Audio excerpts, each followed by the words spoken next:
Heyo! Wii Sports is one of my favorite games of all time.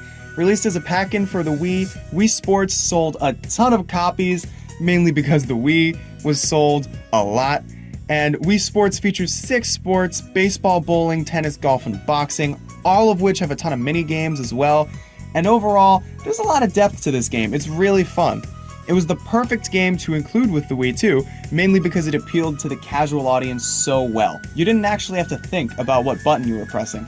With the Wiimote, all you had to do was just swing it the right way, and it worked. If you want to play bowling, all you gotta do is just swing the remote like a bowling ball, and it works. It's perfect for casual gamers who didn't really have any interest in playing games before and don't really know their way around a controller. It was a hit in my family, and I'm sure it was a hit all across the world. And even today, Wii Sports is still a staple of Thanksgiving dinner. After we're all done and everybody's watched football and everything, we typically all play a couple rounds of Wii Sports bowling or tennis or something, and it's a lot of fun. Those memories mean a lot to me, and it's what makes the game so special to me, and I'm sure it's why the game is so special to others. This kind of appeal to the casual audience made the Wii insanely popular, and so Nintendo decided to take it up a notch and make another Wii Sports game, Wii Sports Resort. This game improved upon Wii Sports in basically every single way. There were more sports, more mini games related to the sports, the controls were more accurate thanks to the Wii Motion Plus add-on. It was just better. While the soundtrack for Wii Sports was really good, the soundtrack for Wii Sports Resort was honestly even better. I listened to music from that soundtrack all the time. It's friggin' awesome. One of the best parts about Wii Sports Resort is the sheer amount of content it had to it. You could play these sports over and over and over again, and you wouldn't get bored. There were a bunch of different mini games to them. Like, for example, in table tennis, you could play a regular match, or you could do a return challenge to see how many times you could return the ping pong ball to the other person. With basketball, there was a 3-point contest, and you could do a pickup game, so on and so forth for other sports. There was just so much you could do, and with the environment so perfect, it was so much fun. It really did feel like a getaway to a resort. Every time you played that game, you knew you were in for something special. So when I saw that Wii Sports Club was installed on the Wii U I had gotten from eBay, I was so excited. I was hyped to play it. I hadn't heard anything about Wii Sports Club, but I figured, hey, online play, gamepad controls, and a graphical improvement must be awesome. And it kinda was. I mean, I didn't get to play it that often. It turns out it wasn't the full game that was installed, it was just a free trial. And I found this out the next day after I got the Wii U. I realized, oh crap, I can't play it anymore. So I thought, okay, you know what, fine. I'll just buy the game. And so I looked on the eShop and no, it's not that simple. See, if you want to play the game, you had to buy each sport individually for some reason, or you could buy a day pass, and I thought, you know what, screw it, I'm just gonna get a physical copy of the game. But physical copies are actually kind of expensive now. They're anywhere between like $60 to $70 as of recording this, which was more money than I was willing to pay. And so I figured, you know what, screw it. I'm just not gonna play it. And it turns out a lot of other people did. Wii Sports Club did not do so well, partially because the Wii U just didn't do so well, but the Wii U's poor sales can't entirely be to blame here.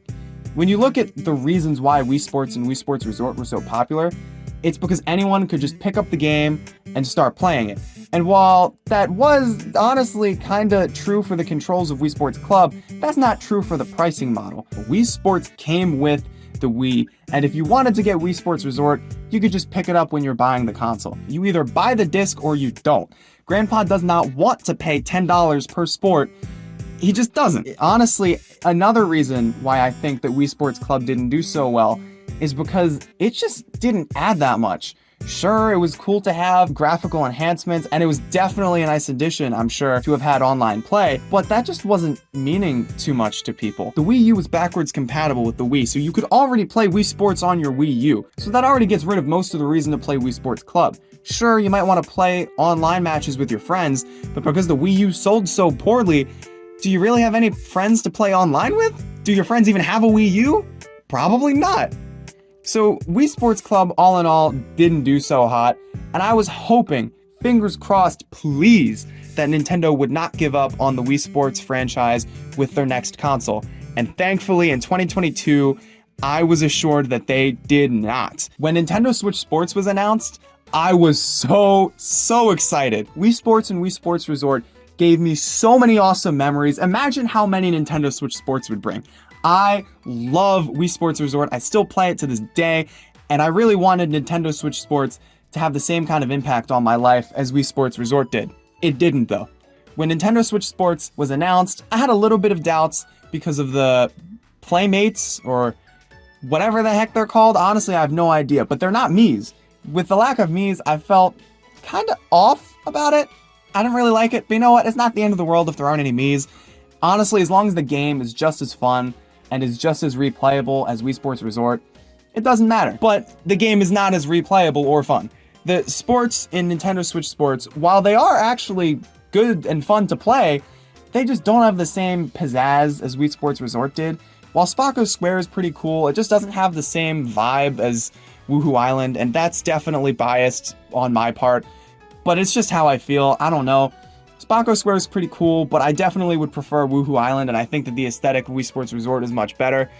The bigger issue, though, is that Wii Sports Resort had 12 sports, Nintendo Switch Sports only has 6, and you could make the complaint, hey, Wii Sports only had 6 sports as well. But in Wii Sports, there were more mini-games you could do for each sport. In Nintendo Switch Sports, really all you can do is just play that one sport and that's it. Nintendo was betting on the fact that people would play online matches over and over again, and they incentivized this with the cosmetics that you can unlock by playing online matches. But I'm gonna be honest with you, I'm not playing Nintendo Switch Sports so I can unlock a squirrel cosmetic. I'm playing Nintendo Switch Sports for the games, for the fun. I do not care about the cosmetics at all. And so that honestly made the game much less enjoyable because I just didn't stick with it as long. I got bored. And although Nintendo did end up adding golf in a much later update, that was the problem. It was updated much later. At that point, I had already moved on from the game because there just wasn't much to do. And this is the same issue that a lot of sports games on the Nintendo Switch have had, mainly the Mario ones. All of them just didn't have much content at the beginning. And while the gameplay was down, it worked so well. There just wasn't enough content in the game to warrant me playing it and experiencing that gameplay. Sure, they added a lot more stuff in later updates, but at that point I'd moved on and I just didn't care anymore. Nintendo Switch Sports was much the same for me. By the time that golf was added, I just didn't care enough to play it anymore. Honestly, if I'm gonna play one of those sports games, I'm just gonna play Wii Sports Resort. Hopefully, they do continue the Wii Sports franchise, but I really hope that they learn from their mistake with Nintendo Switch Sports. Honestly, it's just not fun to grind for cosmetics. I don't care. I'm not gonna play a game over and over again simply because it has online play. If you release the game with more content, it'll be more fun, obviously as long as the content's good. I would have much rather had the game be in development for an extra year and have a ton of content at launch than be released early and have the rest of the content drip fed to me through updates. Hopefully, fingers crossed, Nintendo learns from this, but honestly, I'm not holding my breath. But hey, who cares? I got 999 points in Table Tennis Return Challenge, baby!